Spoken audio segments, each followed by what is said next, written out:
contohnya nih ya, kita kita mau kasih contoh kasus perempuan menstruasinya nggak teratur, belum memiliki keturunan, terus dia agak gemuk juga ya. PCOS nih biasanya ada kista-kista gitu. Nah, sarannya menurunkan berat badan. Nah, hitung BMI mungkin teman-teman udah tahu, tapi nanti di akhir juga aku akan kasih tahu caranya hitung BMI dan ada grade-grade-nya. Nih, lihat nih asupannya. Kita setiap kali kalau mengakses seseorang, itu harus kita analisis asupannya ya. Misalnya pagi makan apa, selingan tuh penting ya, karena kan kita harus makan 3 jam sekali ya. Kalau enggak kan sakit mah. Jadi sebenarnya orang bilang diet intermittent tuh boleh nggak sih? Menurut aku sih boleh-boleh aja. Tapi kalau yang memang sakit mah atau yang dia memang suka begadang gitu ya, maksudnya suka tidur lebih dikit, itu sebenarnya kan berasanya lebih lapar terus. Mendingan makan banyak, sering, dikit-dikit, tapi porsinya itu dicari. Mana makanan-makanan yang lebih bergizi tapi rendah kalori gitu ya. Nanti aku tunjukin juga. Nih, seperti misalnya pagi, mie instan sama donat. Aduh, ini udah sama-sama karbo ya, nggak ada proteinnya nih. Kecuali mie instannya dikasih telur, dikasih ayam, dikasih sayur, kan jadi bergizi lebih, tambah bergizi lah ya. Selingan kopi, kopi juga nih gulanya tinggi, pakai 3 in 1, udah gitu bisa kena mah juga kopi. Terus siang nasi gulai, oke lah. Tehnya manis juga, Indonesia tuh emang demennya yang manis-manis ya, gitu. Kemudian sore gorengan, Indonesia tuh paling suka gorengan, di mana-mana gorengan laris.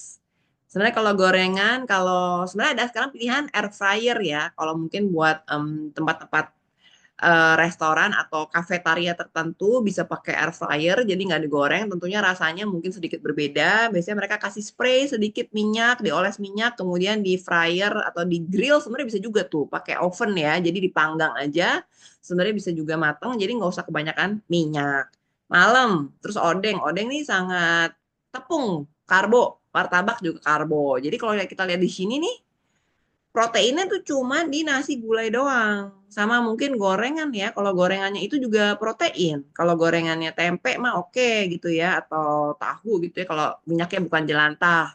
Tapi kalau gorengannya pisang sama ubi. Nah, karbo deh. Next slide. Slide berikutnya. Nah, ini kita jabarin di sini. Mie instan, kalorinya segini. Kopi, segini. Donat. Donat nih ya yang parah ya. Karena kita berasa enak kan. Dan nggak kenyang. Tapi kalorinya udah banyak. Dan kadang-kadang kita nggak cukup satu donat. Kemarin dong lagi ngobrolin konten ini kan, makanan snack. Nastar. Nastar tuh satu biji berapa tuh? Bisa antara 80 sampai 100 kalori tergantung kebesaran nastarnya. Gawat nggak sih? Padahal kita kalau makan nastar kan 10 dong. Ya 5 lah gitu ya. Masa 5 sih? Kadang-kadang masih pengen gitu ya 10 ya. Wah, 10 tuh udah mau 800 kalori ya. Udah setara tuh dengan nasi gulai komplit. 800. Padahal sehari kan kita cuma butuh kayak 2000, 2400, 2500 kalori kan. Nah, kalau 1000-nya udah diambil sama nastar, terus sisanya gimana nih kan? Nah, gorengan nih satu bungkus 350 kalori. Hampir mirip ya sama mie instan. Teh manis, aku tuh udah lama sih nggak berusaha nggak minum yang manis-manis ya. Aku berusaha minum air putih aja banyak, minimum 2 liter sehari. Apalagi kalau lagi kerja berat, menyusui gitu ya, minum air putihnya harus lebih banyak. Dan di tempat-tempat yang ber-AC kadang-kadang kita nggak berasa tuh adem tapi kering. Karena itu kita sebenarnya harus minum yang banyak gitu ya. Karena minum yang banyak tuh bagus ya untuk flushing detoksifikasi juga. Martabak satu potong. Ada yang suka makan martabak? Kalau martabak manis ini ya, kalau martabak asin masih mending tuh. Dia isinya kan telur ya, lumayan bergizi. Tepungnya cuma di luar doang, dalamnya nggak tahu ya martabak asin pakai tepung nggak ya gitu. Cuman aku juga udah berusaha menghindari tepung ya, berusaha belakangan ini karena di atas 40 tuh menurut aku berat badannya naiknya tuh susah turun. Jadi aku menghindari tepung, menghindari gorengan kalau bisa. Ya sedikit-sedikit oke lah gorengan ya, tapi kalau bisa tepung tuh berbahaya sih menurut aku. Tapi aku masih makan kerupuk sih dikit karena kerupuk enak. Tapi dikit, pokoknya yang manis-manis sama karbo-karbo kalau bisa kita batasin. kita sharing lumayan kan, bisa berhemat kan, sharing sama pasangan, sharing sama anak. Ya, anak aja suruh makan karena kan dia butuh gizi lebih banyak gitu kan dibanding kita. Kita yang penting nyemil aja. Aku sih kalau yang penting nyemil tuh udah berasa kayaknya di mulut udah enak. Udah gitu katanya kan sekarang kita harus makan seperti memamah biak tuh kayak sapi. Jadi makannya lama. Nah, itu lebih kurus tuh karena kita bisa merasakan lebih lama dan juga lebih kenyang kalau kita makan pelan-pelan dibanding makannya lahap gitu ya. Kalau buka puasa juga kalau bisa makannya pelan-pelan karena kan buka puasa biasanya kan perutnya kan juga masih mengecil. Jadi masih pelan-pelan dulu dan pilihnya jangan yang terlalu manis-manis nih kalau buka puasa ya, jangan kayak martabak gitu ya, gorengan, donat. Kalau bisa yang sehat-sehat lah seperti buah ya, apel gitu. Atau buah-buah ya semangka lah masih oke lah ya. Slide berikutnya. Nah, ini dihitung ya. Total total total total deret gitu kalkulator 2.470 kalori. Tapi nilainya yang penting tuh nilai proteinnya tuh sedikit sekali kalau kita lihat ya. Kebanyakan karbohidrat. Nah, kalau kayak gini, maksudnya ya kita harus diet itu maksudnya mengganti pola makan sih, gitu. Bukannya harus kayak, oh, eh ini demi demi turun berat badan. Sebenarnya bukan cuma demi turun berat badan, tapi demi kesehatan dan demi kemudahan sel-sel kita. Karena sekarang kan kalau luar negeri kan mereka lagi fokus terhadap anti-aging cell. Jadi selnya di dalam tubuh kita tuh kalau bisa lebih muda gitu kan dibandingkan dengan usia kita. Ada kan Dokter David Sinclair lah ya, mungkin kalau yang suka Google-Google, teman aku juga banyak tuh yang suka sama dia Google-Google lah, suplemen selular lah gitu. Aku sih nggak terlalu penggemar suplemen sih, kecuali kalau lagi nggak enak badan, minum suplemen vitamin C, D, zinc gitu ya. Cuman kalau yang vitamin-vitamin lain sih kalau bisa diambil dari makanan. Nah ya. Slide berikutnya. Nah, efek yang ditimbulkan dari penumpukan lemak dalam tubuh banyak sekali. Ya, seperti hipertensi, resistensi insulin, jadi diabetes, aterosklerosis atau penumpukan lemak di dalam pembuluh darah. Nah, ujung-ujungnya nanti apa? Jadi gagal jantung, stroke, kemudian ada juga gagal ginjal, karena ginjal ini kan hubungannya sama diabetes biasanya ya. Diabetes tuh yang paling lumayan parah sih, karena dia akan merusak pembuluh darah. Kan si gula yang tinggi dalam pembuluh darah itu akan merusak pembuluh darah ya. Jadi kayak terlalu terlalu manis gitu. Jadi menggerogoti si pembuluh darahnya jadi lembek dan jadi rusak.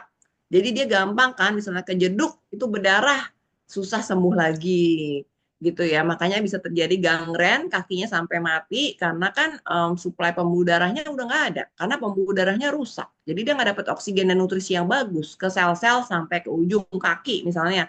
Karena itu kakinya rusak. Itu bahaya banget ya dan juga bisa merusak pembuluh darah sampai ke ginjal. Ginjal kita kan padahal fungsinya paling penting untuk Sibuk mendetoksifikasi dia ngajak aku ngolah. liburan terus. Aku bilang, Neng, kau ini lah jadi bini orang. Aku ngomong. Terus batu empedu juga ya batu empedu juga bisa disebabkan karena kegemukan, cancer juga. Nah, menurut penelitian ada yang bilang bahwa orang-orang yang kurus itu lebih terhindar dari cancer dibandingkan dengan yang gemuk. Tapi juga ini sebenarnya lebih ke paparan zat-zat kimia, zat-zat pengawet yang ada di makanan-makanan yang junk food tersebut gitu ya, untuk juga bisa menyebabkan cancer. Slide berikutnya. Nah, ini jadi penyakit tidak menular. Kan jadi kalau di Indonesia tuh penyakit menular sangat tinggi ya, seperti TBC, batuk pilek gitu ya. Tapi kalau penyakit tidak menular, ini pun juga cukup tinggi nih, gitu ya, prevalensinya. Bisa dilihat di sini tabelnya. Jadi hipertensi cukup tinggi. Mungkin kan duta-duta BPJS di sini udah tahu semua lah ya data-datanya ya, kanker, stroke ginjal, diabetes, hipertensi nih. Yang paling tinggi hipertensi ini di sini ya. Eh, Presentasi penyebab kematian terbanyak, stroke, kardiovaskular, kanker, DM. Ini menyebabkan biaya BPJS juga meningkat. Karena kalau ini kan obat-obatannya harus dimakan terus-terusan, seumur hidup kan. Kalau diabetes, hipertensi, ginjal juga mesti apalagi mesti cuci darah ya. Jadi stroke kanker, kardiovaskular, ini juga biayanya kan tinggi untuk operasi-operasi dan untuk pemeriksaan pemeriksaan penunjangnya ya yang sangat banyak. Slide. Nah, masalah penyakit tidak menular disebabkan oleh perilaku yang tidak sehat. Misalnya kurang aktivitas fisik atau kurang olahraga. Jadi anak-anak sekarang misalnya yang suka main gadget gitu ya, atau yang misalnya kita kerja kantoran, jadi lebih di rumah aja. Nah itu kan juga kurang beraktivitas fisik. Sebaiknya olahragalah setiap hari 30 menit, nggak usah olahraga yang berat kayak aderai gitu ya, nggak usah. Tapi mungkin jalan cepet aja udah cukup menurut aku. Tapi kalau yang di atas 30-40 mungkin bisa latihan otot sedikit karena otot kita akan mengecil selagi tuanya nanti. Olahraga itu kan penting juga untuk membangun tulang ya karena di atas 30 tahun tulang kita udah berkurang. Jadi kalau sampai 30 tahun membangun tulang, nabung tulang habis itu juga udah berkurang. Dan dengan olahraga juga bisa dibangun. Kemudian penduduk usia di atas 10 tahun kurang mengkonsumsi buah dan sayur. Nah, ini nih penting untuk Duta BPJS kasih tahu ibu-ibu. Ibu-ibu, anak-anak itu nggak boleh dikasih makanan junk food dan padang kebanyakan. Kenapa? Karena kalau nanti dia dikasih makanan yang nggak sehat dari kecil, maka di waktu besar akan nostalgia yang ibunya masak. Karena makanan ibu itu sangat menjadi nempel gitu ya di otak mereka. Jadi makanan kesayangan. Nah, kalau misalnya dari kecil udah dikasih makan junk food, bakso yang isinya tepung semua, kurang gizi, kurang buah dan kurang sayur. Karena itu anak kecil tuh harus diakal-akalin gimana caranya supaya makanannya lucu dan mungkin kadang-kadang yang pahit-pahit ada tuh yang lucu tuh di TikTok kemarin ya. Mereka campur buah. Jadi dikasih buah-buahan itu ya walaupun jadi tidak bisa mengenal rasa ya, dicampur buah pakai nasi. Tapi mereka kayaknya suka gitu karena kan manis gitu ya, enak gitu buah ya, ada semangka, mungkin kadang-kadang ada nangka gitu kan. Buah kita kan variasi banget di Indonesia tuh kelebihannya buahnya enak-enak. Pisang, nah itu kalau mereka suka dicampur aja gitu kan. Jadi ya jadi biar makanannya lebih nafsu gitu. Jadi dari kecil tuh harus ditanamkan, cobain makan sayur, buah yang banyak karena itu nanti akan menjadi nostalgia masa tuanya. Dia suka dikasih itu sama ibunya. Jadi nanti suka makan sayur, suka makan buah, makan protein ya ikan teri itu murah. Aku tuh suka banget loh ikan teri, tapi jangan yang asin karena nanti hipertensi. Jadi kita harus ngurangin garam juga. Jangan dikit-dikit, aku tuh lihat orang Indonesia ya, kalau lagi di luar negeri makan. Wah, bawa saus dong ya, kalau lagi tur bawa saus, sambel, bawa kecap, bawa garam atau apalah gitu. Jadi sebelum makan, sebelum dicobain, udah campur-campur dulu tuh, campur sendiri yang banyak. Kalau belum makan juga abang bakso atau abang sate, kecapnya minta lagi gitu kan. Maksud aku, cobain dulu lah gitu kan. Lebih kalau aku sih nggak, ya oke lah yang tasty, oke lah gitu. Cuman kalau misalnya aku makan sesuatu juga nggak perlu yang bumbunya semua gitu kan. Perlu coba dulu sedikit. Kita kalau bisa dari kecil anak-anak tuh diajarin supaya jangan terlalu makan yang terlalu banyak bumbunya. Nggak usah terlalu kayak rich banget gitu. Sehingga mereka udah terbiasa dengan rasa yang nggak terlalu perlu banyak garam, perlu banyak rempah gitu ya. Aku malah kalau ke Vietnam kadang-kadang suka sakit perut apa Thailand ya. Karena dia punya rempah tuh kebanyakan. Dan garam itu juga jangan kebanyakan. Itu penting untuk itu diturunkan ke anak. Ya karena anak itu nostalgia banget deh coba sekarang mbak-mbak dan mas-mas di sini. Nostalgia nggak sama makanan yang dikasih ibu waktu masih kecil? Pasti, suami aku aja suka banget makanan Padang ya, karena dari kecil makan Padang terus gitu. Cuman kan kalau bisa, ya kita makanan yang lebih sehat lah gitu ya, jangan melulu Padang. Terus merokok, masih banyak penduduk Indonesia yang merokok. Aku tuh sebel ya kalau lihat kayak staf aku gitu ada yang ngerokok gitu. Aduh, aku bilang, ini duitnya gitu ya, gajinya mendingan dipakai buat beli buah nggak sih gitu ya, sama sayur nggak sih, masa beli rokok sih gitu ya. Aduh, gitu ya sayang banget gitu duitnya. Terus di atas 10 tahun konsumsi alkohol ya, alkohol ini ya kalau bisa kan udahlah udah dibatasi nama agama juga ya. Kalau bisa jangan dijadikan lifestyle. Slide berikutnya. Kalau ingin lebih sehat, eh jadi kita harus lihat semuanya itu ya. Ada gejala penyakit nggak? Dicek. Kemudian ada juga hasil-hasil labnya bisa dicek. Slide berikutnya. Pola hidup. Udah tahu semua pasti ya, dari makan, we are what we eat.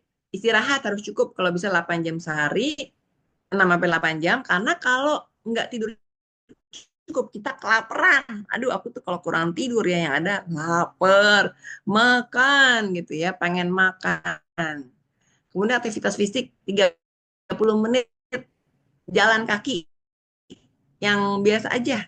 Sehari cukup, bisa di rumah, bisa keliling komplek. Kita harus lari di tempat yang rata dan kalau bisa sepatunya juga yang sesuai dengan kaki kita, karena kalau enggak maka yang berbahaya adalah lutut dan tumit karena bisa rusak ya persendiannya. Kalau lari di tempat yang nggak rata, berbatu-batu, bisa bisa kesleo juga, bisa sendinya radang juga di tumit maupun di lutut.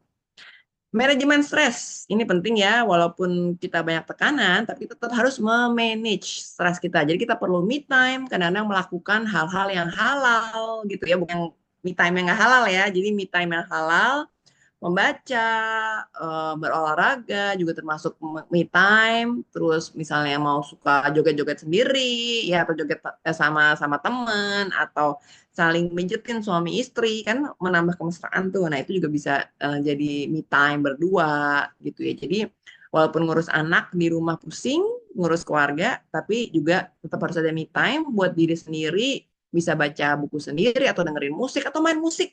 Nah, main musik kan selama COVID kemarin kan banyak nganggur tuh, banyak orang yang belajar main musik atau tanam tanaman di rumah gitu ya. Mungkin ada beberapa orang yang menemukan stress relief-nya kayak apa. Jadi tetap stres itu penting untuk memotivasi kita, tapi jangan sampai bikin depresi, bikin kita jadi malah makan gitu ya. ya. Stres itu jangan ke makanan gitu.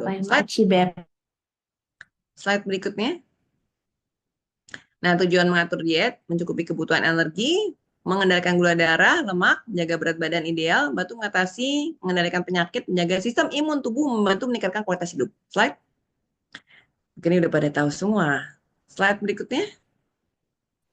Nah, lakukan diet sehat, pemilihan makan bahan makanan ya, seperti tadi. Kita pilih protein, ayam tanpa kulit, daging kalau bisa dibatasin ya, karena dia banyak lemaknya. Kemudian ayam, gitu, telur, ikan. Ikan tuh bagus sekali. Dia ikan teri itu murah, tapi protein dan mineralnya juga tinggi. Karbohidrat dihindari, kalau bisa pilih karbohidrat yang kompleks lebih banyak seperti gandum, beras merah dibandingkan dengan karbohidrat sederhana yang beras putih atau roti putih. Kemudian minum air putih yang banyak, lemak kita pilih dari kalau bisa jangan lemak hewani karena itu lemak jenuh, tapi pilihlah lemak tidak jenuh seperti kacang-kacangan, alpukat gitu ya. Itu lebih baik. Buah dan sayur yang banyak porsinya. Jadi biasanya makan buah dan sayur lebih banyak lebih dahulu dan sup bening sayur, habis itu baru makan main course-nya. Itu juga bisa untuk diet ya. Jadi pilih-pilih bahan makanan, cara pengolahan kalau bisa jangan digoreng tapi ditumis atau di-grill, panggang atau dibakar. Bakar tapi nggak boleh kebanyakan ya, takutnya tuh kalau ada di satu daerah yang isinya terlalu banyak bakar-bakar itu bisa ada meradang juga ya, dan juga bisa kurang baik lah untuk kedepannya gitu untuk di daerah tenggorokan. Porsi volume makanan lebih baik sedikit tapi sering. Tiap 3 jam kalau bisa kita makan karena takut sakit mah. Kalau enggak, tapi dipilih-pilih seperti buah apel yang low kalori atau timun atau pepaya gitu ya. Jadi yang low calorie. Komposisi makanan harus ada protein, karbohidrat kompleks kalau bisa, terus lemak yang baik, kemudian eliminir bahan tertentu sesuai dengan kondisi masing-masing. Kalau ada yang alergi atau intoleransi. Slide berikutnya. Nah ini ya, klasifikasi BMI, cara menghitung BMI, mungkin teman-teman udah tahu. Jadi misalnya body weight-nya 55 kilo, tingginya 160. Nah dibagi tuh, 55 dibagi 1,6, 1,6-nya dikuadratin, jadinya BMI-nya sekian. Nah, BMI kita lihat lagi, bisa yang ada underweight, normal, overweight, dan obesitas. Ya, slide berikutnya. Slide lagi, Mas. Nah, ini ada bisa kita bandingin. Yang orangnya lemak gemuk sebelah kiri, lemaknya banyak 5,8 liter, internal fat ya. Jadi lemak yang ada di dalam organ-organ tubuh.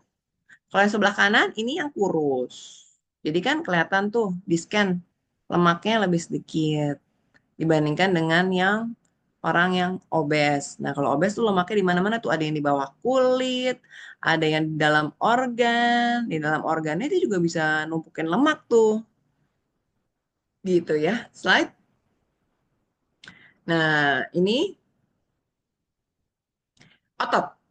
Otot, kalau yang kita jarang latihan otot, ototnya juga bisa mengecil ya makin lama. Karena itu makin tua kita juga harus latihan otot lah ya. Walaupun nggak usah banyak-banyak, tapi repetisi mungkin pakai pemberat, pakai botol mineral water yang diisi air atau diisi pasir, bisa tuh.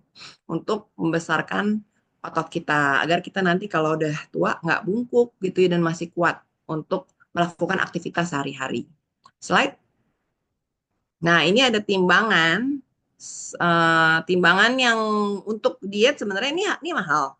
InBody, tapi ada lagi pilihan yang lebih murah sekarang yang cuman mungkin kayak 100 ribuan gitu. Juga ada. Kita penting untuk mengukur body komposisi ya kalau untuk yang mau menurunkan berat badan. Jadi ada muscle fat analisis, ada obesitas analisis, ada rasionya juga. Jadi selain ngukur berat badan, juga ngukur lemaknya berapa, sama ototnya berapa juga. Slide. Nah, kalau harus mengubah kebiasaan, nah itu kan mengubah makanan lah ya, biasa aktivitas fisik, sleep better, manage stress.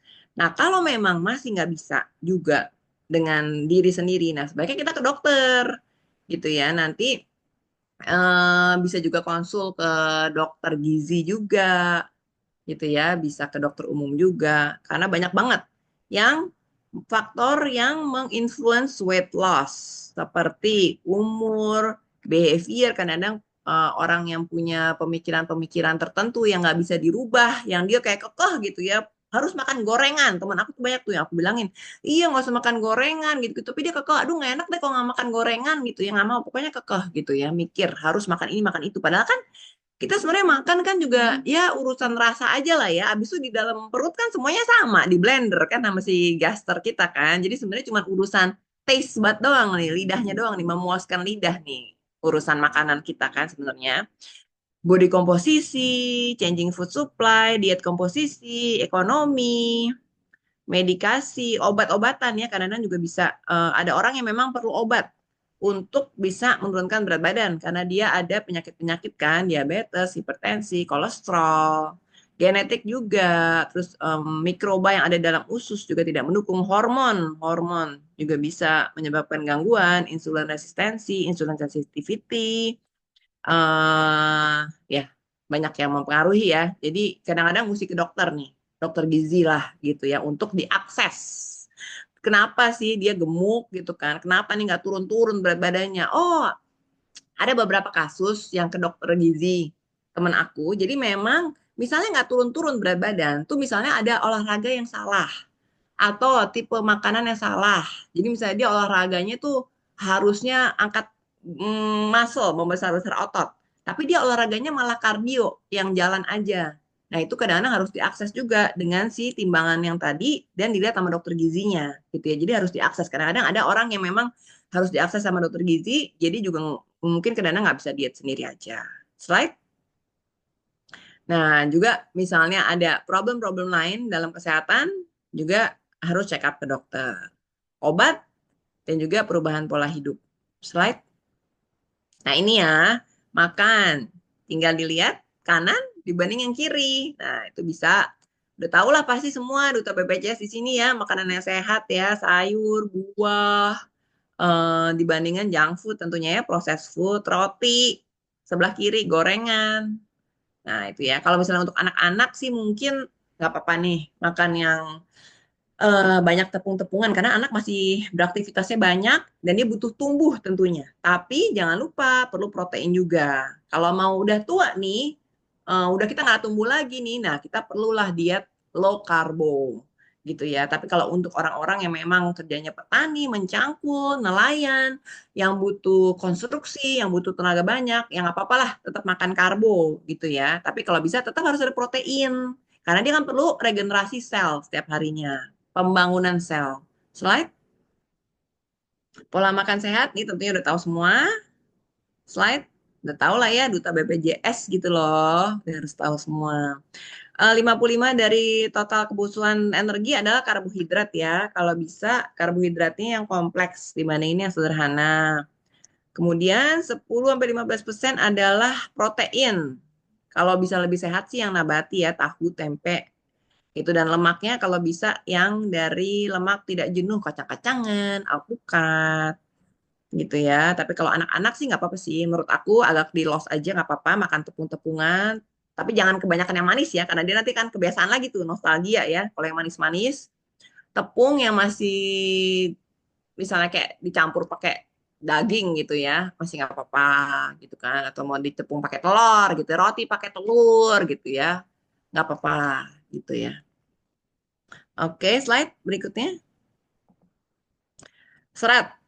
Yang banyak ya seratnya karena bikin bisa kenyang dan banyak kalori, banyak mineral. Dan harus bermacam-macam loh warnanya. Jangan misalnya waktu itu teman aku ada tuh yang diet makan gado-gado terus lama-lama asam uratnya naik karena banyak kangkung bayam yang purinnya tinggi. Jadi kita harus berganti-ganti juga kalau kita makan sayuran, tanaman dan buah-buahan harus ganti-ganti. Yang warnanya tiap hari ganti karena dia punya mineral dan vitamin yang berganti-ganti. Jadi kita harus saling melengkapi tuh dalam seminggu ya. Jangan makan itu aja.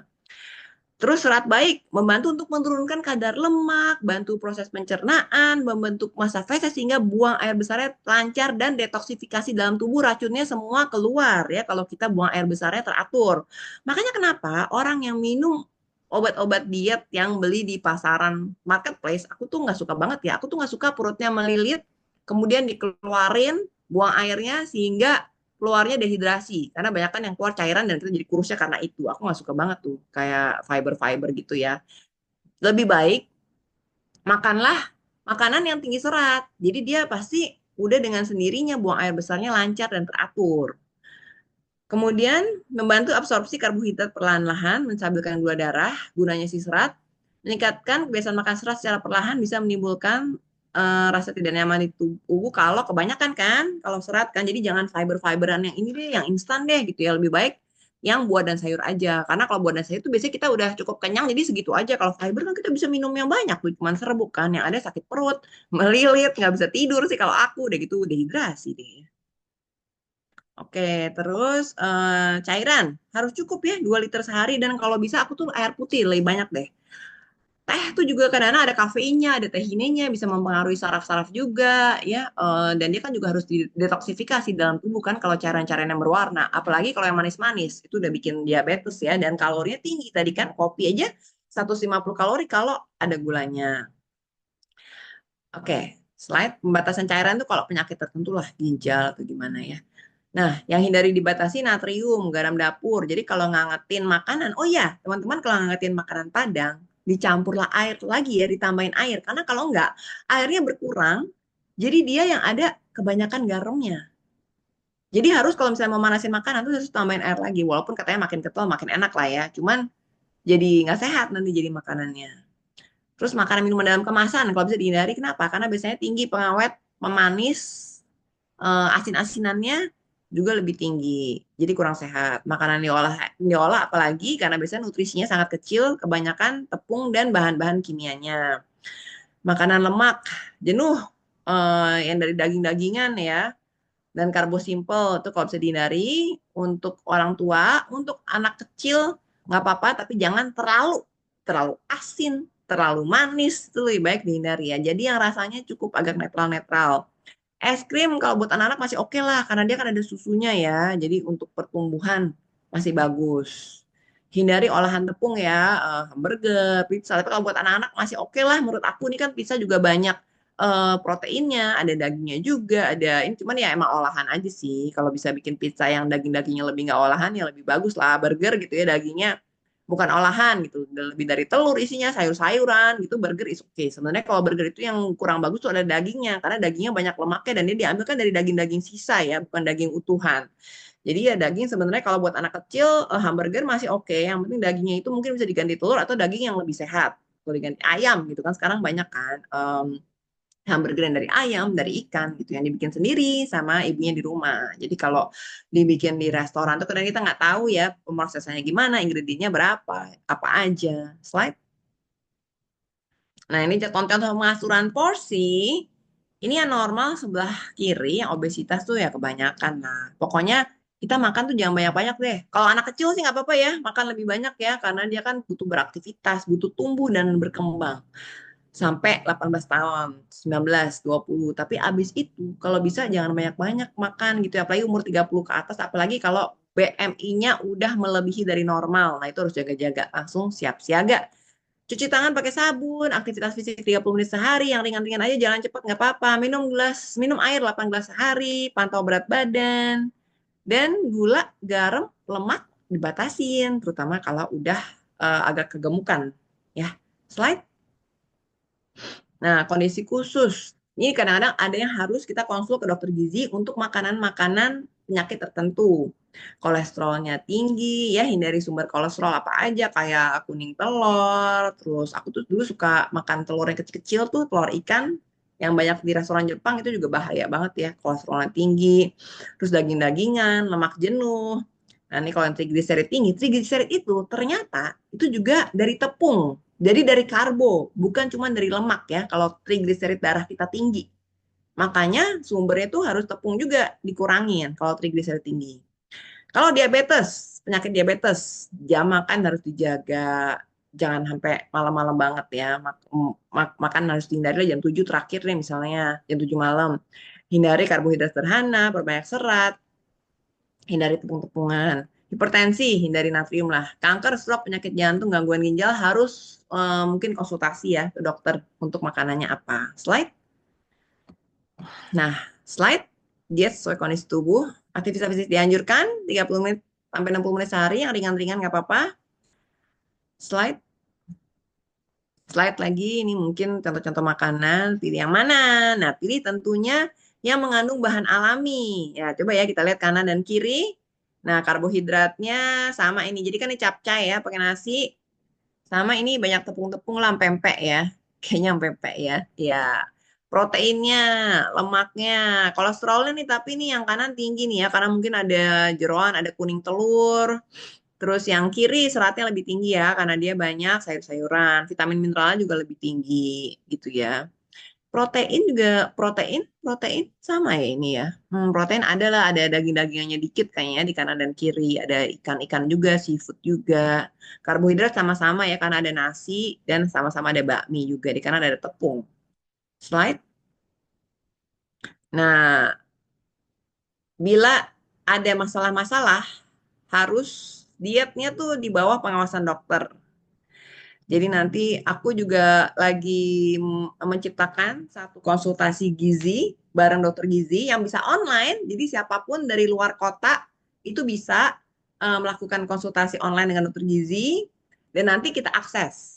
Ada yang 2 minggu, ada yang 4 minggu, kita akses terus oleh tim dokter sehingga dipantau makannya, pola olahraganya. Nah, ini yang ingin aku perkenalkan juga. Kalau memang teman-teman duta BPJS butuh untuk para pasien-pasiennya atau untuk diri sendiri, ini IG-nya juga ada di bawah. Aku tulis yang drslimming.id. Kalau mau personal chat ke aku juga boleh. Nanti Instagram aku, Sonia Wibisono. Bisa personal chat juga, bisa tanya-tanya juga. Dokter Slimming juga bisa. Ini dia ada konsultasi dokter gizi by Zoom. Jadi kan kita nggak perlu, karena dokter gizi kan terbatas ya, tentunya di daerah-daerah terbatas, sehingga bisa konsul ke dokter gizi kita by Zoom. Jadi gampang, di mana-mana bisa. Nanti diakses semua tuh, pakai timbangannya, timbangan lemaknya berapa, ototnya berapa, gimana cara pola makan yang bagus, terutama kalau ada penyakit, biar cepet dietnya, cepet, aman, sehat. Dan kalau misalnya memang perlu nanti dikasih obat-obatan ya, misalnya ada kondisi-kondisi tertentu dia nggak bisa turun, metabolismenya rendah, atau kolesterolnya tinggi, hipertensi, diabetes, nanti semua akan disesuaikan obat dan gizinya oleh si dokter gizi dan dipantau terus. Jadi kadang-kadang kan kalau dokter gizi dilepas, tapi kalau kita selama 2 minggu atau 4 minggu itu kita pantau terus apa aja makannya, apa aja olahraganya, sehingga benar-benar bisa turun dengan cepat berat badannya dan aman dan sehat. Paling sebel tuh ya kalau orang jualan produk-produk diet di marketplace asal kasih fiber doang gitu ya, asal kasih pemicu metabolisme tapi yang bikin jantungnya deg-degan gitu ya. Nah itu kan nggak diakses dokter, kita beli sendiri, itu nanti jawab-jawab admin gitu ya. Nah itu bisa menyesatkan diet seperti itu. Slide berikutnya. Nah ini pola makan sendiri itu gimana? Yang masing-masing ya harus dipikirkan karena cara penentuan dietnya berbeda, orang-orang berbeda juga, jadi harus cek kesehatan juga sesuai genetik. Ya, misalnya ini agak mahal sih, masih sih diet sesuai genetik ya. Tapi ada cek genetik DNA gitu ya, yang dari liur mulut terus dicek. Itu kita jadi nanti keluar hasilnya tuh. Kita misalnya lebih bagus kalau olahraganya seperti apa gitu, makannya apa. Nah, ini biasalah yang ada di BPJS, Duta BPJS mungkin udah tahu semua ya, apa aja yang mesti dipatuhi. Ya, slide berikutnya. Nah, ini nih yang aku bilang tadi, kalau ada yang mau, teman-teman, mungkin bisa diputerin videonya, Mas Lutfi. Jadi kita diet sehat dengan cepat, dengan konsultasi dokter gizi. Buat teman-teman yang perlu, atau pasien teman-teman yang punya pasien perlu, bisa chat ke dokter Slimming, atau chat ke aku juga boleh. Suaranya ada nggak, Mas Lutfi? Belum ya? Nanti habis ini kita mau tanya jawab ya, karena tanya jawabnya banyak nih yang udah tanya. Kita mau jawab pertanyaan yang ada di chat.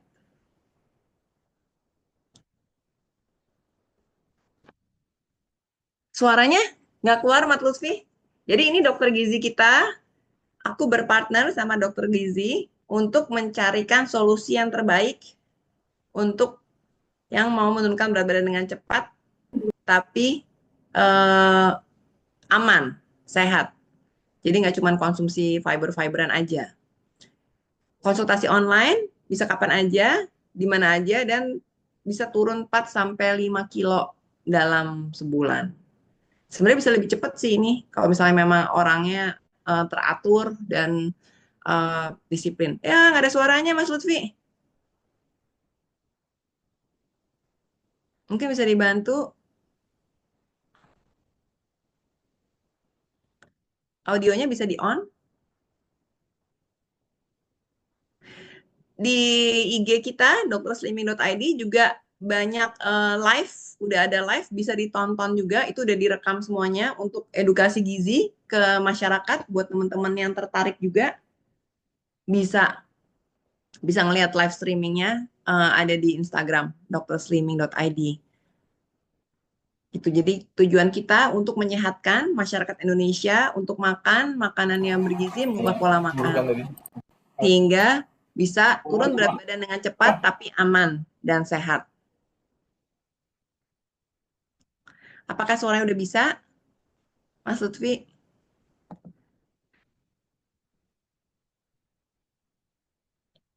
Mungkin kalau mau Dokter ya. Maria, jadi Dokter Maria itu dari drslimming.id, which is yang alhamdulillah sudah running ya dari bulan kemarin ya.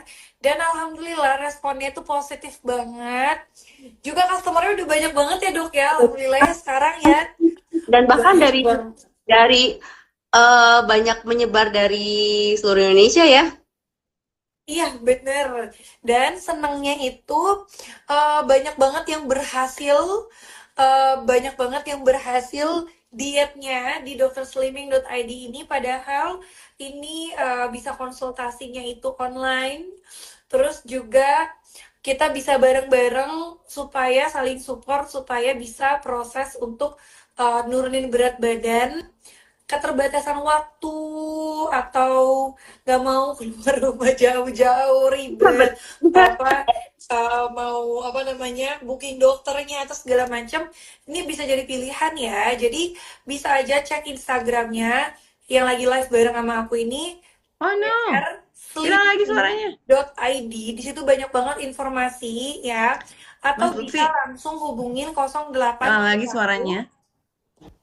80 8882. Kita itu diet bukan berarti tidak makan, tapi kita perbaiki pola makan kita gitu. Nah, bisa dikonsultasiin ke drslimming.id. Oke, sampai ketemu di untuk nanya harga dan segala macam, mumpung ada promo start dari 499.000, langsung chat aja adminnya ya. Nah, insya Allah kita akan sering-sering online sama Dokter Maria ya untuk mengedukasi. Ya pasti Dokter Maria yang edukasi karena saya tidak ada ilmunya, bukan dokter ya. Gitu. Jadi untuk online, teman-teman online kita, sampai ketemu lagi, dan jangan lupa langsung follow Instagramnya drslimming.id. Terbukti loh, ini diet anti gagal. Saya turun 4-5 kilo dalam sebulan. Wajib ikut program diet dari drslimming.id. Aman untuk segala usia, ibu hamil, menyusui, bahkan aman buat yang punya penyakit tertentu. Dapatkan konsultasi personal oleh dokter spesialis gizi via online Zoom, kapanpun, dimanapun, dan ilmunya bisa dipakai seumur hidup. Kamu juga akan mendapatkan meal plan, video exercise plan. Berat badan kamu akan dievaluasi menggunakan timbangan komposisi tubuh. Tidak hanya menilai angka berat badan, namun juga body fat, otot, dan lain-lain. Paket resep diet untuk 14 hari dan selama program berlangsung. Unlimited chat dengan tim dokter via chat WhatsApp selama 14-30 hari. Wujudkan berat badan idealmu. Daftar program diet sekarang yuk.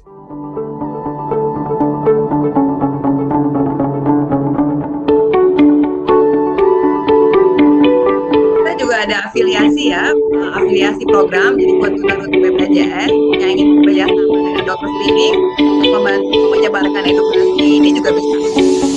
Nanti ada sistem bagi hasilnya.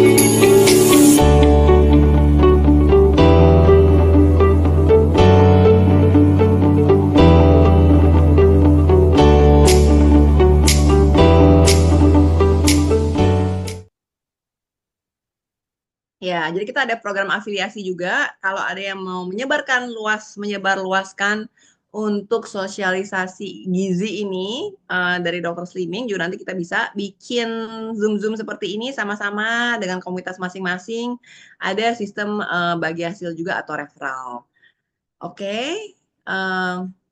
Juga ada lagi promo nih ya buat pasien-pasien teman-teman, mungkin kita kasih paket skincare untuk pembelian paket. Oke, sekarang aku mau jawab pertanyaan-pertanyaan. Pola diet yang tepat untuk penderita PCOS atau kista ya, untuk wanita yang tidak obesitas. PCOS itu kan memang adanya kista, kadang-kadang juga ada sakit perut saat menstruasi. Memang kita tuh sebaiknya mengurangi lemak sih ya, karena PCOS itu kan juga jadi sebenarnya lebih ke arah kista sih, tapi cuman nih kalau orang gemuk itu kebanyakan biasanya ada kista ini. Tapi Ibu bilang tadi tidak obesitas. Berarti ya kalau bisa ya pola hidup sehat aja sih Bu, karena hormon tuh kan biasanya tergantung dari pola makanan kita, pola tidur kita juga harus cukup, kemudian aktivitas fisik, olahraga harus cukup, dan juga kita kalau bisa hindari makan yang berlemak. Karena untuk kanker itu kan setelah diteliti kalau bisa juga tidak makan gula kebanyakan dan tidak makan lemak kebanyakan. Jadi itulah yang harus disiasati lah ya. Sama, kembali balik lagi ke pola hidup sehat. Hindari lemak kebanyakan, hindari gula kebanyakan. Lemak dari yang sehat-sehat aja ya, kayak kacang atau alpukat. Apakah diet bisa dilakukan untuk jangka panjang? Diet IF, ini apa sih? Intermittent fasting. Intermittent fasting selama mahnya oke. Jadi sebenarnya yang bisa jadi kendala diet itu adalah mah, sakit gastritis, sakit radang gaster ya, lambung.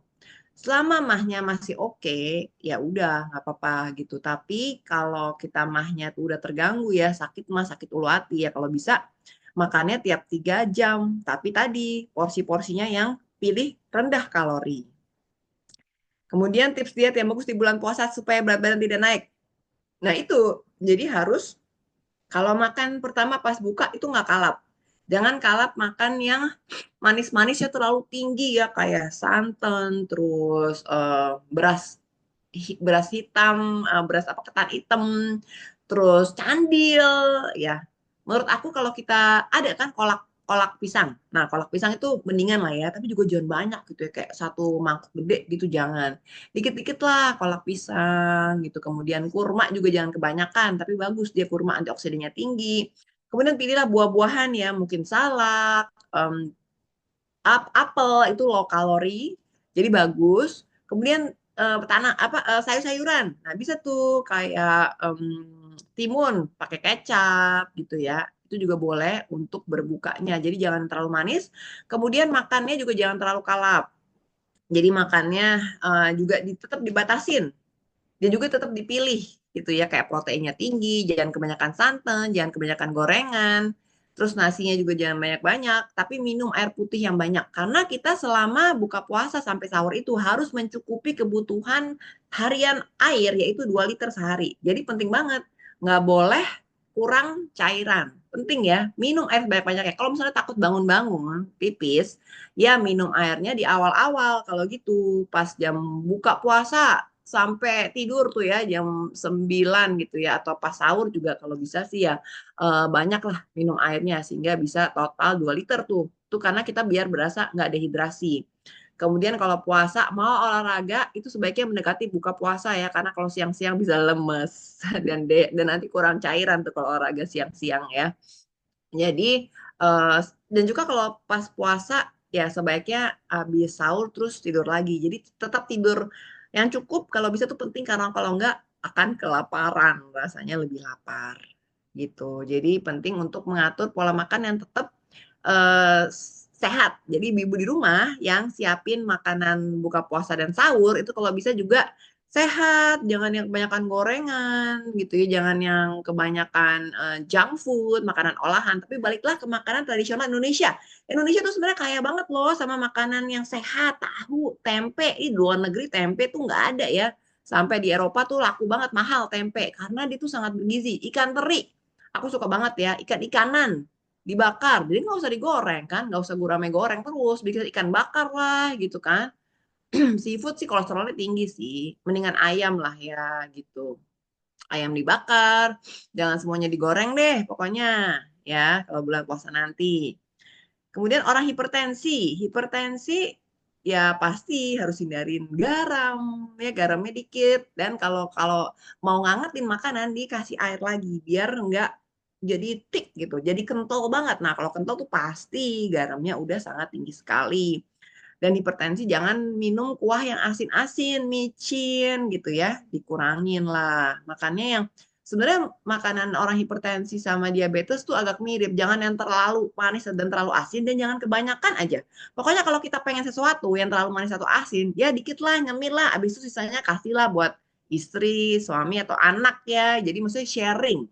Sharing kan is caring, dan juga hemat gitu ya. Zaman sekarang asik nih kalau hemat dan juga bisa sharing dengan orang lain. Stevia. Stevia sih so far so good ya, karena dia dari tumbuhan. Dibandingkan dengan yang dulu aspartam, kemudian sukrosa, ya yang dulu di dalam brand minuman tuh kan juga ada tuh ya, yang pemanis buatan, itu kan nggak sehat karena bisa menyebabkan kanker. Stevia sih so far so good ya, aku juga pakai stevia sih. Gitu kalau kadang-kadang lagi pengen manis. Kemudian banyak yang menggunakan air fryer tapi takut bisa bikin kanker katanya. Air fryer sih so far aman aja ya, karena dia juga sama dengan oven pemanasannya. Sama juga dengan kalau gorengan, sama juga panas segitu juga. Jadi sih semua mirip-mirip. Dan kalau air fryer kan enaknya nggak pakai gorengan ya. Jadi kita bisa cuma semprot aja atau dioles minyaknya sedikit, habis itu di air fryer gitu. Maksudnya sih nggak masalah ya air fryer. Kopi tanpa gula, sangat rendah kalori. Tapi hati-hati, mahnya kuat nggak? Jangan-jangan yang ada abis itu sakit mah. Kemudian diet tidak bisa kurus tapi tidak menyiksa bagi yang sudah obesitas. Minum air jadi lemak. Nah, kalau memang sudah terpaksa, konsultasilah dengan dokter gizi ya. Kalau misalnya harus minum obat untuk yang obesitas banget. Jadi mungkin kita bisa 2 minggu, 4 minggu. Nah, nanti biasanya tuh yang parah diet itu yang lapar banget ya. Kalau aku tuh 1 2 minggu pertama. Habis itu lambung kita tuh udah mengecil, udah menyesuaikan dengan makan sedikit.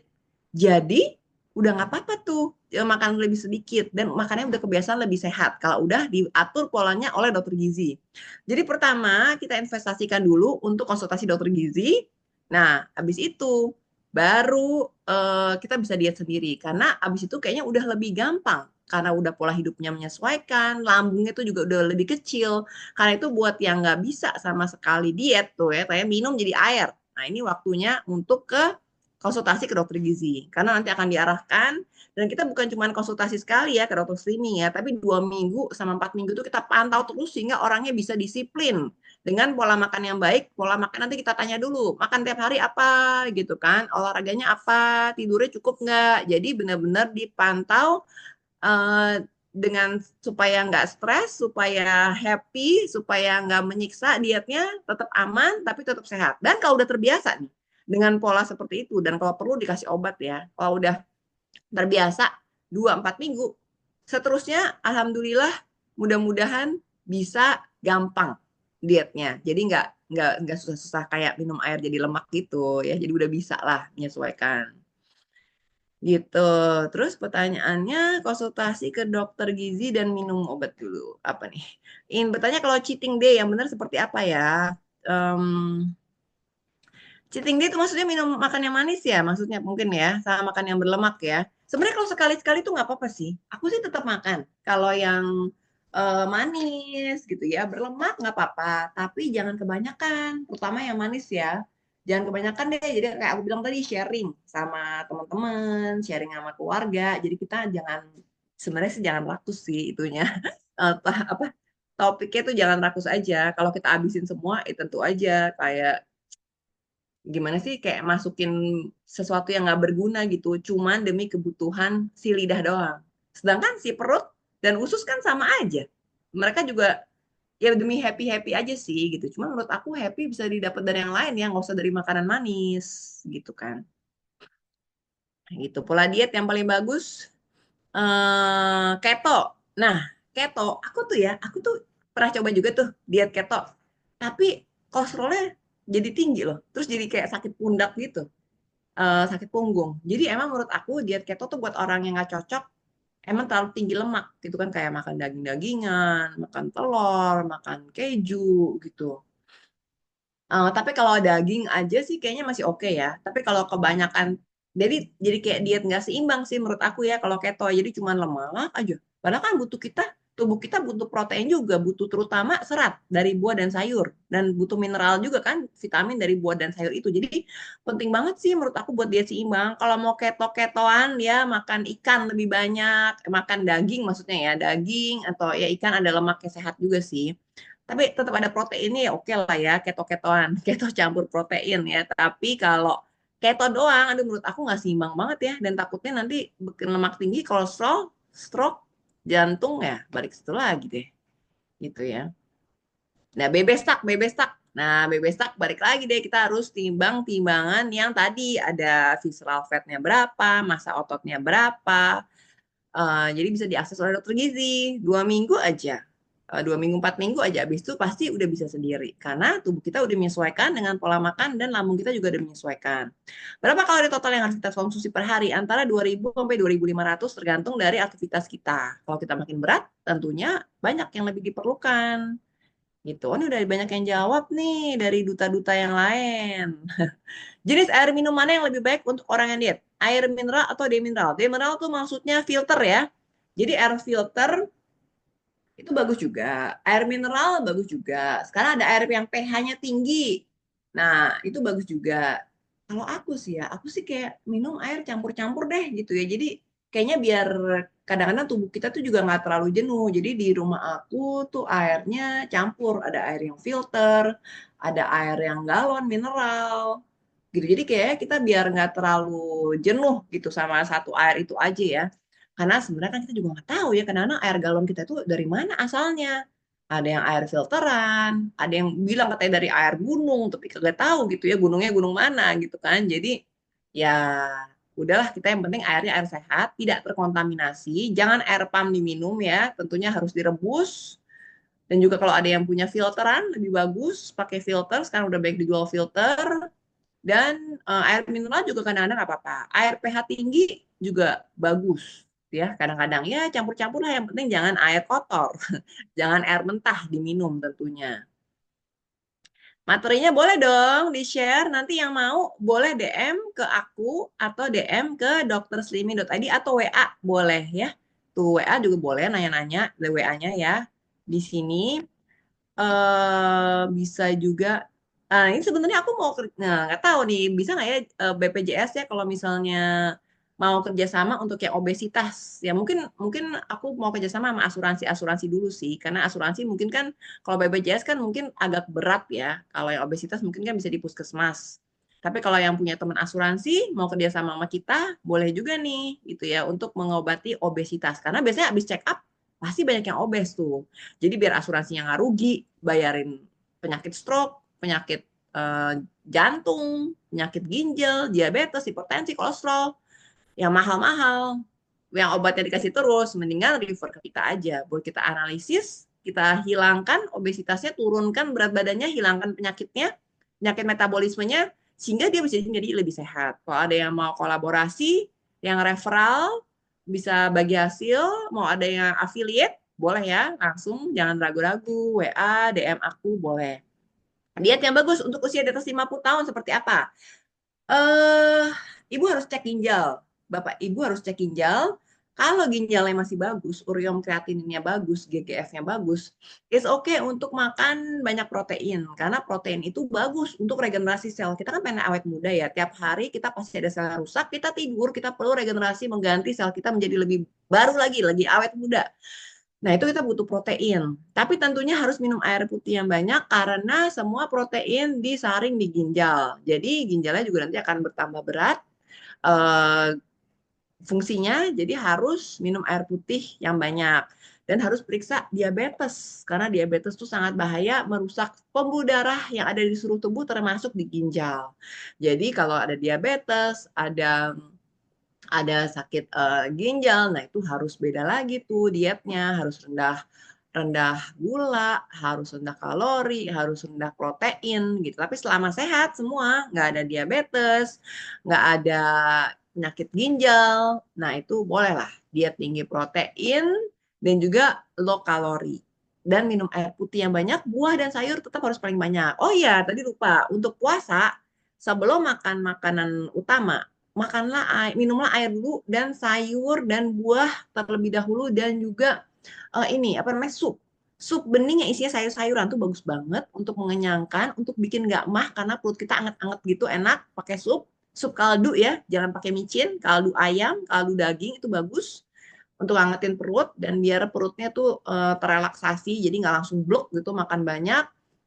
Dan juga nah kalau buah itu hati-hati ya pokoknya yang manis-manis kayak durian, anggur gitu yang manis banget gitu nangka mungkin hindari makan saat sahur ya karena itu udah malam banget jadi metabolisme kita juga agak melambat kalau bisa dimakanlah saat buka puasa atau saat malam jadi kalau sahur hindari yang terlalu manis-manis karena bikin kegemukan juga ya terus tips saat puasa bagi ibu menyusui yang aman dan tetap bikin asinya nggak seret lagi asi jangan diet aku dulu waktu asi aku anak yang terakhir sampai 2 tahun itu aku nggak diet, tapi aku kurangin karbo. Jadi yang manis-manis itu aku kurangin, tapi aku tetap makan protein. Karena protein itu perlu untuk biar susunya ada isinya dong, kalau nggak ada gizinya. Tapi karbo dikurangi, jadi kurangi makan coklat, donat, es krim. Es krim masih ada susunya, masih oke lah proteinnya. Tapi kan banyak manisnya juga gulanya. Jadi kurangin yang manis-manis. Dia turun sendiri loh, percaya nggak?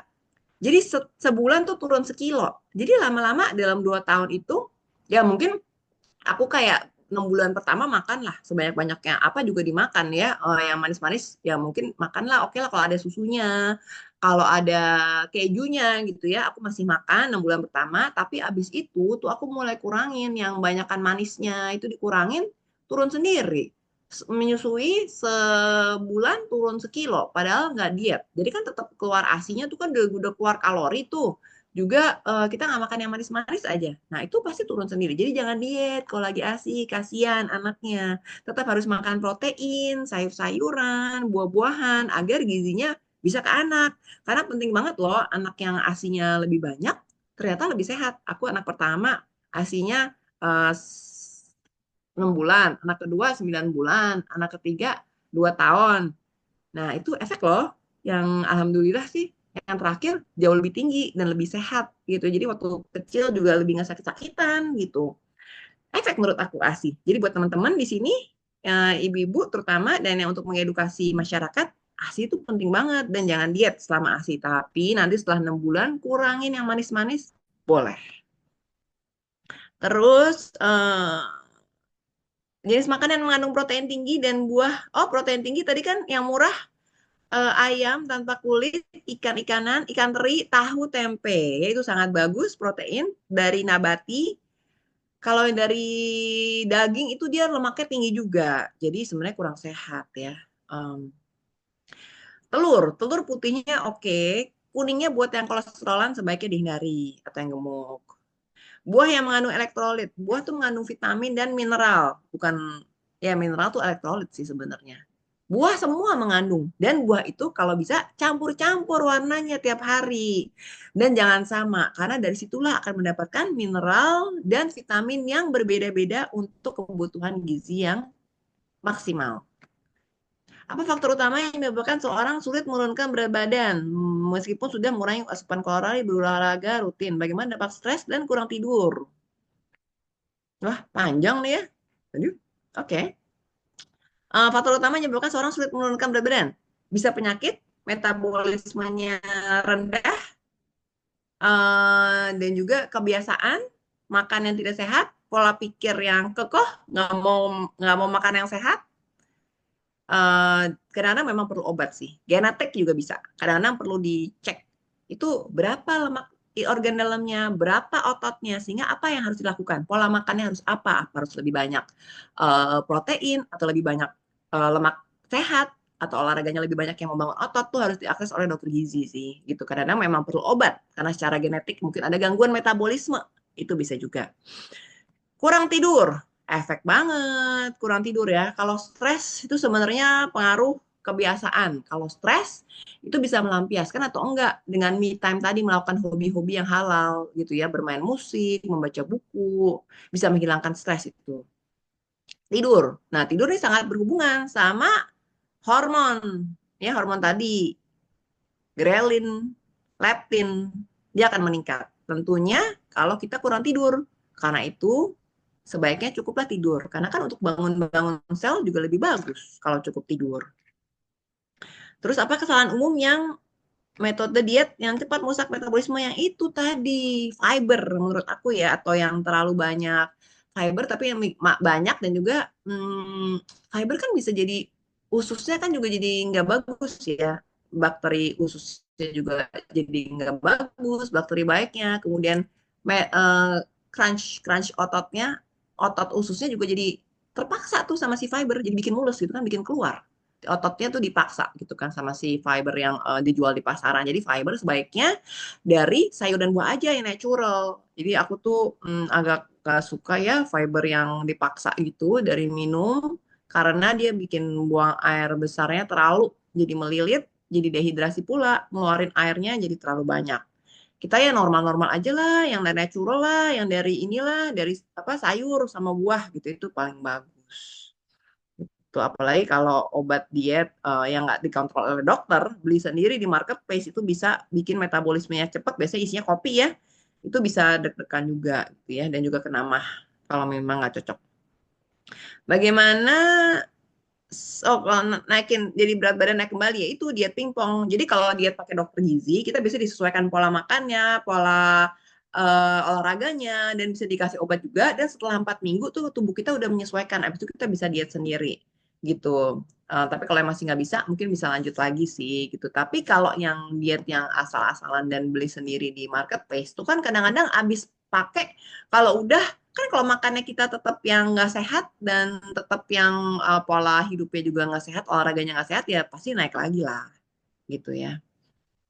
Strategi jangka panjang yang dapat ditetapkan untuk memastikan keberhasilan penurunan berat badan tanpa mengorbankan kesehatan fisik dan mental. Tentu kita harus bahagia sebenarnya sih. Menurut aku ya, bahagia itu dari diri sendiri.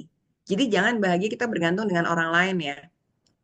kayak si Gayung Lope gitu misalnya. Dia bahagia kalau dia dapetin suami orang, atau dia dapetin harta yang lebih banyak, atau misalnya mendapatkan sesuatu yang eh, ya mimpi boleh kan asal halal gitu ya. Mimpi asal halal oke gitu, tapi jangan dengan melakukan hal-hal yang tidak halal. Menurut aku bahagia itu harus sekarang. Bahwa kita bersyukur kepada Tuhan, bahagia itu kita sehat, kita punya panca indera yang sehat, kita bisa bekerja, berolahraga, setiap hari beraktivitas, mengurus bersama keluarga, bersama teman-teman, bisa sehat, itu udah suatu anugerah. Dan kita harus bersyukur senantiasa. Dan dengan bahagia, itu kita nggak stres. Dan dengan nggak stres, kita bisa nggak harus cari pelampiasan makanan buat buat pelampiasan stres kita. Jadi sebenarnya kalau stres itu jangan pelampiasannya makanan gitu ya. Maksudnya nggak usah di mulut lah gitu. Kita bisa melakukan hal-hal yang lain gitu untuk membahagiakan diri kita. Sehingga kita nggak stres gitu. Kemudian makanan, pola makan tuh kalau kita udah teratur lama-lama jadi biasa kok. Yang penting kita harus punya pola pikir. Pola pikirnya itu harus pikir jangan masukin racun ke tubuh kita. Apa itu racun? Ya tadi makanan olahan, pengawet, pemanis yang berlebihan, asin berlebihan, alkohol, rokok, itu semua kan racun. Ngapain sih kita kok udah dikasih Allah tubuh yang sehat, malah kita masukin racun sih? Ngapain? Jadi kita harus pola pikir tuh yang paling penting. Sebenarnya banyak, aku kan udah research-nya mengenai diet ya. Banyak banget program-program berbayar yang mahal tuh ya. 1 juta, 2 juta. Tapi cuman apa? Mereka cuma pola pikir. Mengatur pola pikir kita agar kita tuh bisa makan makanan sehat. Itu aja. Jadi untuk merilis, kadang-kadang kita tuh ada suatu benteng gitu di pikiran kita. Kita nggak mau, kalau nggak makan gorengan, ada tuh teman aku yang gemuk ya, aku udah saranin nih, ini kayaknya bisa deh, yuk diet bareng aku yuk gitu. Tapi dia nggak mau, tapi nggak boleh ya nanti makan gorengan ya, nggak boleh ya makan ini ya, nggak boleh makan itu ya, aduh kok nggak bisa deh kayak gitu deh gitu. Kan kalau kayak gitu kan berarti udah dibatasin kan, udah dipagari gitu. Jadi yang penting tuh sebenarnya tuh pola pikir. Kalau kita minum air putih yang banyak aja tuh sebenarnya kita udah nggak lapar loh gitu. Kalau aku minum air putih yang banyak udah nggak lapar, dan kita mungkin nyemil-nyemilnya tuh yang sehat, snack kayak aku tuh suka makan kacang-kacangan yang hijau ya, ada mame itu tuh, terus timun, apel.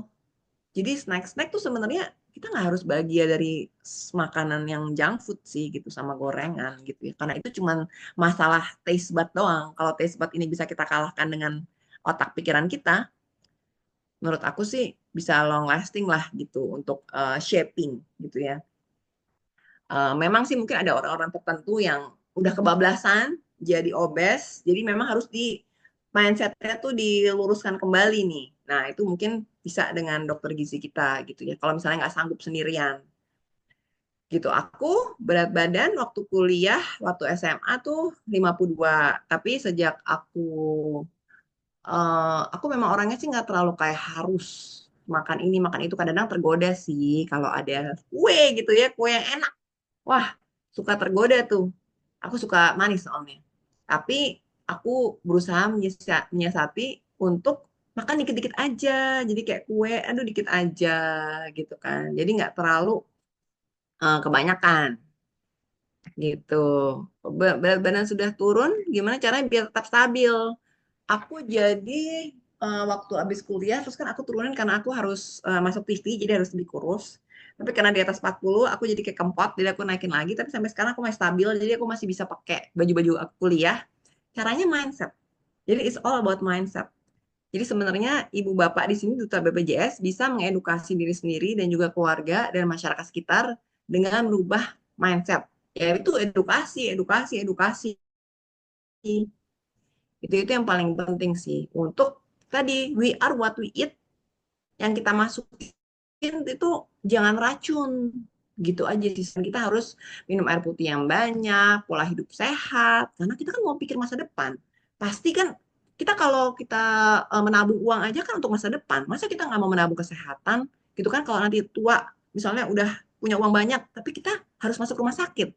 Kan amit-amit gitu kan, nggak bisa menikmati kesehatan sampai tua, nggak bisa awet muda. Nah itu harus penting, mengedukasikan pola pikir menabung, bukan hanya uang, tapi juga menabung kesehatan.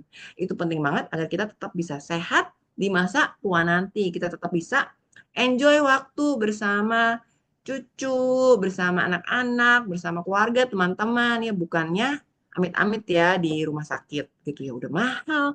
Siapa juga yang mau nginep di rumah sakit? Ya nggak sih gitu. Terus olahraga berapa kali harus kita keluarkan agar berat badan cepat turun? Olahraga tuh nggak usah berat-berat sih. Menurut aku yang penting rutin setiap hari 30 menit, nggak usah berat, nggak usah hitung kalori. Karena kalau jalan cepet aja itu udah lumayan lah ya. Mungkin bisa 200 kalori gitu ya jalan cepet tiap harinya. Jadi nggak usah dihitung sih kalorinya. Yang penting balance antara aktivitas fisik dan pemasukan. Jadi pemasukannya juga nggak boleh banyak-banyak. Dan tidur yang penting cukup. Karena kalau nggak lapar, kalau nggak tidur. Apalagi orang yang suka dugem, mungkin kalau pekerjanya harus malam ya, kayak atau ya pekerja restoran malam itu kan, atau yang shift malam saat mungkin pekerja security, nah itu ya agak rentan sih obesitas. Tapi kan mereka juga olahraga lah ya. Diet banyak muncul di media sosial agak tidak salah. Nah, balik lagi ke gizi seimbang. Menurut aku itu sih yang paling penting. Aku udah nyobain banyak banget diet-diet. Nah, ya, jadi 5 menit lagi katanya udahan. Masih banyak pertanyaan kita ya. Jadi yang nanti nggak kejawab bisa DM aku ya kalau mau tanya-tanya atau WA Dokter Slimi juga boleh nanti dijawab. Jadi kita harus balik lagi ke gizi seimbang. Pokoknya ada karbohidrat kompleks. Kalau untuk anak-anak tuh harus ya karbohidrat, tetap karbohidrat. Tapi nggak boleh tadi terlalu manis, terlalu asin, jangan. Sama protein, itu penting buat kita yang udah berumur, protein penting karena untuk membangun sel-sel menjadi muda lagi dan menjadi baru lagi. Kemudian lemak, pilih yang tidak jenuh, karena lemak penting juga untuk hormon kita, terutama kalau udah tua, hormon tidak seimbang, harus lemak, tapi lemak yang dari tumbuhan dan dari buah-buahan. Minum air putih yang banyak, sayur, buah, itu harus banyak, karena mineral dan vitamin ada di sayur dan lemak. Balik deh pokoknya ke gizi seimbang. Jangan terlalu keto gitu ya, terus jangan terlalu, pokoknya semua tuh jangan terlalu ke satu arah deh, menurut aku. Harus seimbang. Dokter, apa ya diet yang paling cocok untuk pekerja kantoran? Aktivitas fisiknya ringan, stres tinggi, konsumsi junk food jangan. Yang bagus adalah bawa bekal dari rumah, ya. Terutama kalau bisa masak dulu di rumah. Sempat nggak ya? Kalau ibu-ibu kerja, kalau bapak kerja kan bisa disiapin ibu. Kalau ibu kerja, sempatkan olahraga 30 menit jalan aja di rumah atau naik turun tangga di kantor gitu, jangan junk food. Kalau bisa tetap pilih, sekarang kan banyak makanan organik yang sehat juga. Kalau mau beli ya, jadi beli udah nanggung nih mahal, sama aja harga junk food sama harga makanan sehat. Mending pilih makanan sehat gitu kayak capcay, gado-gado, hindari tepung, hindari gorengan. Stres, kalau stres di kantor, me time deh 30 menit gitu ya, dengerin musik yang happy-happy atau joget-joget sendiri gitu ya, biar ada pelampiasan stres. Tidur yang cukup, jangan begadang malah main sosial media kebanyakan ya. Biasanya kan ibu suka itu tuh dengerin gosip. Kebanyakan kan malam-malam jadi kurang tidur. Karena kalau begadang, kita lapar, harus kerja besok paginya, jadi banyak makan deh. Diet mengurangi lemak perut, sama aja sama yang lainnya. Mungkin olahraga perutnya diperbanyak ya, seperti sit up. Atau olahraga goyang-goyang bagian perut, kayak Zumba atau disco, tapi yang di bagian perut. Nah, itu juga bisa untuk mengurangi lemak perut. Tapi tentunya dietnya sama yang lain. Mengurangi kalori, mengurangi karbo simple, dan mengurangi lemak. Buah yang bagus untuk diet, apel, jambu yang nggak terlalu manis, sama jeruk. Tapi jeruk hati-hati ya, harus kalau mahnya nggak kuat, jangan. Harus makan sesuatu dulu sebelumnya. Ada mame, aku suka banget. Rumput laut juga bagus banget untuk diet. Sup-sup, sup-sup sayur, yang bening ya, jangan santan, jangan creamy. Itu bagus untuk diet. Buah pokoknya cari apa aja yang rasanya netral. Jangan asam karena akan mah, dan juga jangan terlalu manis karena kalorinya tinggi biasanya. Dan kalau bisa jangan makan buah terlalu malam ya, karena dia tuh habis itu kan kita tidur. Jadi kita nggak bakar tuh karbonya. Jadi kalau bisa makan buah pagi-pagi aja atau siang lah gitu ya. Udah malam-malam jangan kebanyakan makan buah. Diet yang baik untuk ibu menyusui agar baby tidak naik drastis. Tadi kan udah dia bahas ya, jadi 6 bulan pertama jangan diet, tapi sesudah itu, tapi jangan kebablasan juga makan yang terlalu manis ya. Jangan terlalu asin. Tapi proteinnya harus banyak karena harus dikasih juga untuk kasih ibunya. Setelah 6 bulan, protein harus tetap banyak, lemak dari tumbuhan, buah tetap banyak, karbo yang manis-manis, tepung dikurangin. Nasi nggak apa-apa. Nasi soalnya kadang-kadang ibu menyusui itu kan perlu karbo kan, kalau nggak gimana susunya nggak bisa dibikin. Jadi harus tetap nasi, kentang nggak apa-apa, tepung, tepung, gula itu high kalori banget. Kue-kue ya, nastar, jangan kalau mau kurus. Ya maksudnya ya dikit aja lah, is oke ya, cuman jangan kebanyakan gitu. Pisang, manggis, duku. Penyakit DM nih sebenarnya genetik juga sih. Jadi pisang, manggis, duku nggak apa-apa sih. Banyak itu berapa ya? Kayak 10 biji gitu sehari. Enggak kan? Kalau misalnya cuma 2 is oke. 2 is oke. 10 ya jangan. Maksimum mungkin sehari berapa ya?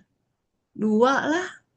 3 kalau kebanyakan gitu. Tapi DM sih memang karena genetik lebih banyak. Protein aja tanpa karbo. Boleh? Boleh, boleh. Protein tanpa karbo is okay. Aku juga makan nasinya nasi porang, jadi very low calorie. Tapi is okay karena protein itu sebenarnya ada karbonya juga. Jadi kayak ayam itu pasti ada karbonya juga walaupun sedikit. Jadi is okay. Oh katanya nggak boleh nih katanya. Ya kalau lagi mau diet ketat sih nggak apa-apa sih. Tapi pasti ada karbonya juga deh di dalam si ayam dan di dalam si protein yang lain tuh pasti tetap ada karbonya. Jadi menurut aku sih nggak apa-apa ya. Kecuali ada penyakit ginjal, ada penyakit diabetes, nah itu harus hati-hati makan protein tinggi. Sama protein yang ada di susu, itu juga kalau bisa jangan ya, karena bisa mengganggu hormon, karena dia susu itu banyak pengawetnya. Jadi sebaiknya protein juga dari yang ayam kampung. Ayam juga, oh hati-hati ayam. Sekarang banyak anak-anak yang menstruasinya lebih awal, karena hormonnya dari mungkin ayam broiler ya, lebih banyak. Jadi hindari makan ayam, kalau bisa ayam kampung, ayam broiler dihindarin. Terus ikan-ikanan bagus. Ikan-ikanan mudah-mudahan kita nggak tercemar lah ya sama polusi ya. Organik kalau bisa ya. Nggak banyak pestisida. Oke, mungkin cukup sekian karena waktu udah habis. Kalau ada yang masih mau nanya-nanya dan mau kerjasama sama Dokter Slimming, mau seminar-seminar seperti ini bareng Dokter Slimming, bareng aku, juga boleh. Nanti kita bisa langsung WA, bisa DM ke aku, ke Instagram aku, Sonia Wibisono, atau Instagram drslimming.id untuk ngobrol-ngobrol dan tanya-tanya, atau kita bisa kolaborasi, bisa referral ke teman-teman dan pasien-pasien Duta BPJS untuk bisa menyehatkan Indonesia. Karena tentunya BPJS sangat diperlukan ya. Semua staff-staff aku bahagia banget tuh kalau bisa BPJS. BPJS tuh terima kasih banget juga untuk BPJS Kesehatan, untuk Prof. Gufron, untuk Dr. Dia, teman-teman, Pak Septian yang udah membantu terlaksananya BPJS sampai sekarang, sampai sehebat ini. Dan juga menyelenggarakan seminar-seminar seperti ini untuk edukasi. Jadi banyak banget orang-orang yang udah sangat terbantu sama BPJS Kesehatan. Jadi teman-teman boleh berbangga menjadi duta BPJS Kesehatan karena udah menyelamatkan banyak banget jiwa ya. Jadi di banyak negara aku kan suka ngobrol sama Prof. Gufron, kita ada di satu grup bareng. Beliau selalu kemana-mana juga ke luar negeri untuk mengedukasikan cara BPJS Kesehatan kerja. Di luar negeri tuh banyak loh yang nggak punya BPJS Kesehatan, jadi mereka cuma dikasih bantuan aja untuk yang warga yang membutuhkan, tapi nggak ada nih seperti BPJS Kesehatan ini. Menurut aku ini sangat baik, sangat membantu banget bagi masyarakat yang sangat membutuhkan kesehatan. Karena kesehatan adalah nomor satu. Tanpa kesehatan kita nggak bisa ngapa-ngapain. Kita bisa terlunglai aja, nggak bisa kerja, nggak bisa edukasi, nggak bisa punya pendidikan, nggak bisa jadi sumber daya manusia yang baik. Karena itu terima kasih banget dan berbanggalah teman-teman di sini jadi duta BPJS Kesehatan. Dan kalau bisa kita semua selalu menyuarakan kesehatan demi sumber daya manusia yang sehat dan menjadi hebat untuk Indonesia yang semakin cemerlang. Jadi Indonesia dengan banyaknya penduduk, tentunya kita harus mengutamakan kesehatan dan pendidikan yang terbaik. Itu adalah yang paling penting ya dari sumber daya manusia di suatu negara, kesehatan dan pendidikan. Jadi teman-teman, semangat selalu ya untuk mengedukasi, menyuarakan kesehatan. Karena kalau bukan duta-duta BPJS sekalian, siapa lagi nih yang mau gitu kan, mau membantu semua masyarakat, RT, RW, di RT RW mulailah dari RT RW masing-masing. Kalau semua melakukannya di sini duta BPJS-nya udah ada 1.000 orang ya duta BPJS, pasti akan Indonesia menjadi negara yang kuat dengan sumber daya manusia yang sehat dan pintar juga. Jadi tetap terus semangat. Kalau ada yang mau kolaborasi, mau tanya apapun, boleh ke Instagram aku, Sonia Wibisono, atau juga boleh chat ke Dr. Slimming atau Instagram drslimming.id. Kalau nanti ada yang mau kolaborasi, bisa juga Zoom edukasi dengan dokter gizi aku, Dokter Maria, atau dengan Shiren Sungkar juga bisa. Nanti bisa dengan brand ambassador drslimming.id, bisa langsung DM aja ke aku ya untuk kita kolaborasi bersama mengedukasi Indonesia dengan semangat sehat sehingga menjadi Indonesia yang kuat. Terima kasih semuanya. Assalamualaikum warahmatullahi wabarakatuh. Salam sejahtera buat semuanya. Semoga BPJS Kesehatan semakin jaya dan semua masyarakat Indonesia semakin sehat dan kuat. Terima kasih teman-teman untuk kebersamaannya hari ini. Sampai jumpa lagi. Boleh DM-DM aku kalau ada yang mau kolaborasi dan bekerja sama. See you. Terima kasih. Makasih, Dokter. Terima kasih. Terima kasih dokter. Makasih Terima kasih, dok. Salam. Terima Terima kasih kasih dok. banyak, dokter. Terima kasih dokter cantik. Terima kasih. Kita nggak foto-foto ya, soalnya kebanyakan orang ya, bingung.